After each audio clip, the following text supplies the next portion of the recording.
It's the FAJR breeze, it's the moment of learning, it's the aura of awakening. Come on in about Allah, oh oh oh, come on in about Allah, oh oh oh, come on in about Allah, oh oh oh, come on in about Allah, oh oh oh.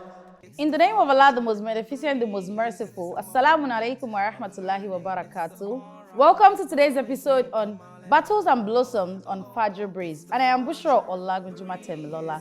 And we have in the studio with us today Ustaz Abdulghani Adebisi, Mudir of Al-Madrasatul Mumti'a. Inshallah, bikudratullah, he's going to be taking us through the topic of discourse this morning. And Ustaz, this morning we want to look at courtship in Islam. It's something that has caused battles in the minds of so many, and we want you to use this avenue to break it down for us. So how does the average Muslim go through courtship and still keep within the lines of Islam, not doing too much and not underdoing it? Or will you say that there is nothing like courtship in Islam? أعوذ بالله من الشيطان الرجيم بسم الله الرحمن الرحيم الحمد لله والصلاة والسلام على رسول الله وعلى آله وصحبه ومن تبعه بإحسان إلى يوم الدين. Give thanks to Allah. We ask His blessing on the prophets, His household companions, and non-Muslim. Now, so inshallah, the question being asked is a very pertinent question, because if you look at the advent of social media, it has caused a lot of things that Yoruba will call for pomoyo. So there are some things that they may not really be Islamic because of the mixture of culture, traditions, and mixture of religion too. So sometimes if a Muslim is not really strong or does not really understand Islam very well, the person can get confused. So when we say courtship in Islam, courtship on Islam can be oxymoronic, except we want to redefine it.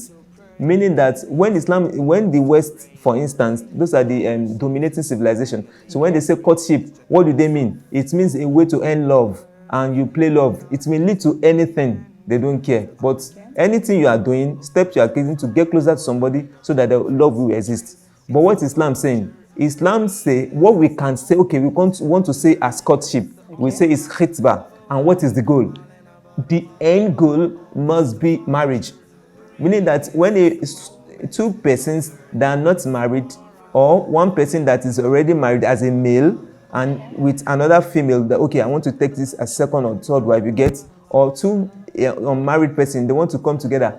At that time, they are not married. What they want to do is khitbah. And what will be the goal? They want to have understanding one another, building what we will call intimacy that will lead to marriage.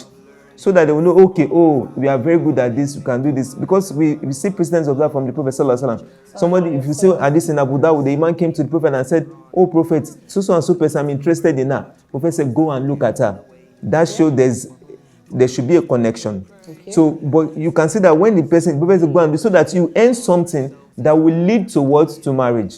Because if that is not there, it will go against what Allah said in Surah An-Nisa and also in Surah Al-Mu'azzah, Surah Al-Ma'idah, where He said, "Wala tattakhidhul akhdan." You don't take female as a sexual partner. So there are some wedding people do use, or that's even related to that. Like, they ask you, who is the person so close to you? A female. Is that thema to Islam? Who is this? Who is that? Anything that leads, there is intimacy between a male and a female, and it's not to marriage. It's not to marriage. Okay. No matter the color, the names, or anything given to the nomenclature, it is totally haram, because the verse is clear. The female will remain an akdan. So bestie, kinikology, anything. I was just about to mention that to start, that they might actually just be besties. But what I want us to establish is the fact that if you are in a relationship with somebody and it is not leading to marriage, Islam is not in support. Islam is not in support, because it's like what the Prophet was saying. He said, "Karo'i yar'a hawla al-hima." It's just like, this is the pasture of the king, that it is haram for anybody to graze, to bring his animal to graze there. You are not bringing your animal to graze there. The Prophet said, "Yushikan yarta'a fihi." A time will come, it will surely lead to that haram. And we must know something. Social media have already broken barriers. It has already broken privacy. And that sensitivity is what many of our young ones, they are even oblivious of. So you can even do a lot of things that are very horrible. and you are not even aware. You're not aware of it. Before you know it, you want to remove yourself out of it. Problem like, because what a lot of emotional this will have build up.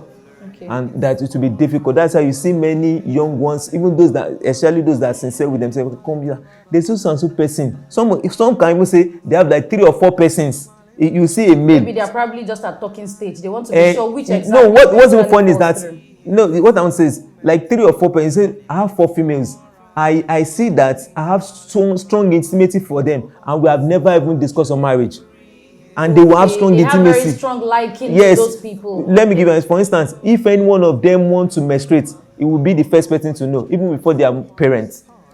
Yes, it's to that extent. Of hijab controversies, what's it called? You say you hear this, you hear that. Say, even some sending nudes because and they never have even marital this thing with them. Just so I feel bored. Can you send me your beautiful pictures? I just want to use to rest myself. All this is under wala tetekul akhdan. You have taken them as akhdan. Because the barrier is, if you must know in mind, the barrier is already broken. And that barrier have been broken by social media. So everybody is already on the line.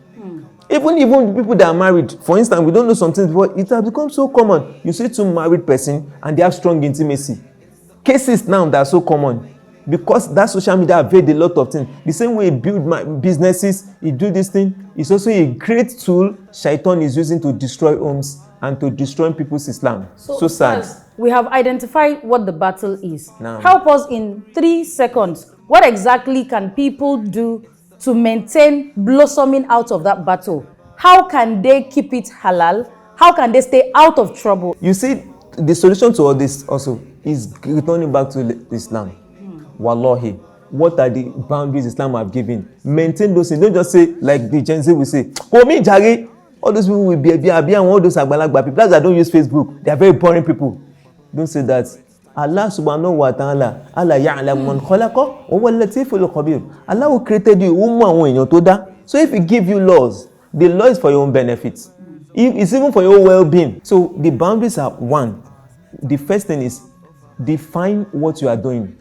Whenever you are close to somebody, what are we doing? Every talk should be going to marriage. Okay. Anything we are discussing should be going to marriage. Secondly, the person is not yet your mahram. Okay. So if the person is not yet your mahram, anything you are doing with a non-mahram is what you should do with the person. You are not, for instance now, the person have no right to do off hijab picture. Okay. Even if anything does not warrant, there should not be video call. But there's something you should note. Do you know that you need to lower your gaze? So if there's picture every time, and it will later lead to off hijab this thing or on nude. Thoughts will eventually transform into because when emotions start building up and the love start developing, there will be some time 2 of you get relaxed. It's normal. All right. So there should be boundaries. I really appreciate that point. The problem is that boundaries have been broken, and Ustaz said to blossom out of that, you need to build barriers. Thank you very much. And I really hope that you have learned 1 or 2 things. As we go through this session of battles and blossom, remember, we are trying to keep it halal, help you fight your battles, and ensure that you blossom gracefully without losing your identity, and always remembering that whatever it is that you do, you are doing it for the sake of Allah. If you have enjoyed this session, join us tomorrow for another interesting episode on FAJR Breeze. It's still battles and blossom, and tomorrow is another day. Assalamu alaikum wa rahmatullahi wa barakatuh. It's the FAJR Breeze, it's the moment of learning, it's the aura of awakening. Come on and about Allah, oh oh oh, come on and about Allah, oh oh, come on and about Allah, oh oh oh, come on and about Allah, oh oh oh.